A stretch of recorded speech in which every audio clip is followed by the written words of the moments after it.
Manti Te'o had originally claimed, and Deadspin covered this in greater detail, that he met his girlfriend after a football game in Palo Alto. Yep. Now, the reason why this became headline news is because he had lost his grandmother. Okay, his grandmother passed away. He was very close with her. And, you know, of course, that is a very depressing and difficult thing to go through. But after he lost his grandmother, then he alleged that his girlfriend died from leukemia. Before she died from leukemia, she had gotten into a serious car accident. Yeah. And as she was recovering, doctors had discovered that she had leukemia, and then she passed away. Now, after that happened, he played a game, Notre Dame played against Michigan State, and Notre Dame won. So everyone was like, oh my God, this guy is an American hero. And he did particularly well. He did particularly well. He's a great football player. There's no question about it. So everyone was basically applauding him, saying that he is, you know, this heroic college football figure because he went through these 2 serious losses, and then he still found a way to make it to the field and play this wonderful game. Yeah. So now Deadspin is revealing that this woman never even existed. And the question is, was this something that Manti Te'o made up, or was this really some sort of weird scam against him? Mm-hmm. John? Yeah, so the story is incredibly detailed, incredibly complex. Deadspin has, I think, a regularly updated edition of this on their website, and you can go to it, and it's incredibly long. And so I'm going to get some of the details I'm wrong, I'm sure. But I do know that you mentioned that he claimed that he had met her after a game in Palo Alto. And if you read the articles, there's numerous instances of references that imply that it had not just been an online or telephone-based relationship, that they had met before. Even family members supposedly commented to that effect. Yes, I love that you brought that up. In fact, let me read you one of Manti Te'o's quotes. And by the way, his name is epic. I can't stop like wanting to pronounce it and say it, but it's great. He had said previously, I lost 2, you know, women that I truly love, but I had my family around me. I had my football family around me. I had my girlfriend's football family around me. And at the end of the day, families are forever. I'm going to see them again, and it's going to be a very happy day when I do. Yeah, I don't see that particular statement as implying there that he's seen them. That's the sort of thing that people say after someone dies. Look, I don't know.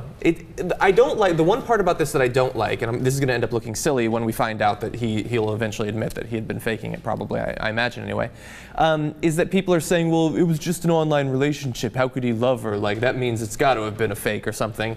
Look, I don't know how, assuming that his version of events is true, how he could have been fooled for this long, but people can have relationships online or through letters where they feel incredibly close to the person. Right. I mean, it's not, you know, unbelievable that someone would fall in love with another individual online. That kind of stuff does happen.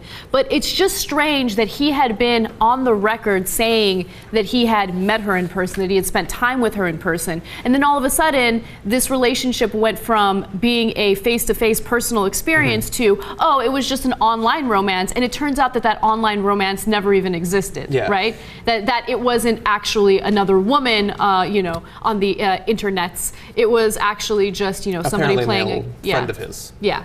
Now, so if you read the details on that, it's apparently another football player is alleged to be the one who took the photos of the girl, who is actually a living girl, and used them to pass off as the girlfriend of Manti. Now, the fact that they know each other seems to indicate that some sort of collaboration is more likely than if it had just been some online weirdo who was trying to prey on a football player. So I think that if that ends up being accurate, and that's what I've read on Deadspin, then that seems to be pretty strong evidence that this had been a fake. The way that he had talked about it in public during press conferences and when speaking to sports journalists after games, the fact that he was saying that she said, you know, I want you to keep on playing, don't miss a game. That's why he apparently missed her fictional funeral. All that seems to play into a storyline of trying to use this to appear to be this heroic figure. Right.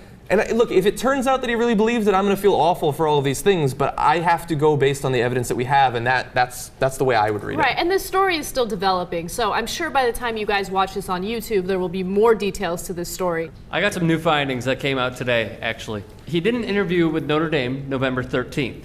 He said, his last letter before the Stanford game, October 13th. That's 31 days after her supposed death. So that should, I mean, like, look, maybe she could Mail takes a while. have sent these letters in advance. Who the hell knows? But then he said, to Sports Illustrated's Pete Thamel, I believe his name is pronounced. It's a cool tattoo. That he received the last letter from her before the Wake Forest game, November 17th. So which one is it? You said the last letter was before the Stanford game, October 13th, and then you told Sports Illustrated that your last letter was before the Wake Forest game, November 17th.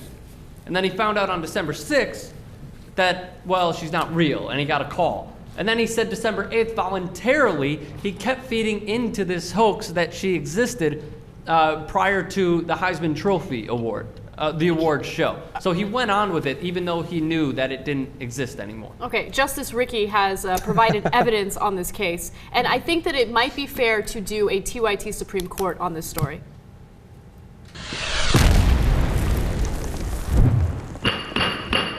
Nice. All right, so Cenk would just say guilty or not guilty, but I'm going to say, is he lying or is he not lying? I'm going to say he's lying. He is guilty of lying. Yes. He's lying. Question that I had was, did he get fooled first and then go to the lie? As you said, we had more and more of this stuff coming out. He lied from the beginning. Yeah, Come on. definitely. There's too many other information coming in to not see that. I'm undecided still, to be honest with you. Oh, wow. Like what I did with the TYT Sports video, I basically have three conclusions. He either knew about it the entire time and he came up with this very elaborate lie. He is the dumbest person in the world and the most gullible human being I've ever seen. That could be part of it all. Or I don't know if you mentioned it, but he could be gay. I love that you brought that up. With Ronaya Tuiasosopo. I love that you brought that up because as JR was making his ruling, John was writing on the note, what about the gay angle? What about the gay angle? I didn't write it that big. So let's discuss that a little bit, okay? So Amanda Turkle, I respect her a great deal. I don't think that she goes out there to, like, you know, do any character assassination or anything like that. She tweeted that it is a possibility that he could have made up his girlfriend to cover the fact that he's gay. Now, of course, that's speculation, and she's not saying that he is in fact gay or anything like that, but do you guys think that that is a possibility? John? I mean, maybe it's just that, you know, everybody knows I'm an atheist, so I see religious people in a slightly different way than other people might. The whole Mormon angle, definitely, it's intriguing, and it makes me think that it's more likely. I'm not sure that that's based on all that much, but I do get that sort of feeling.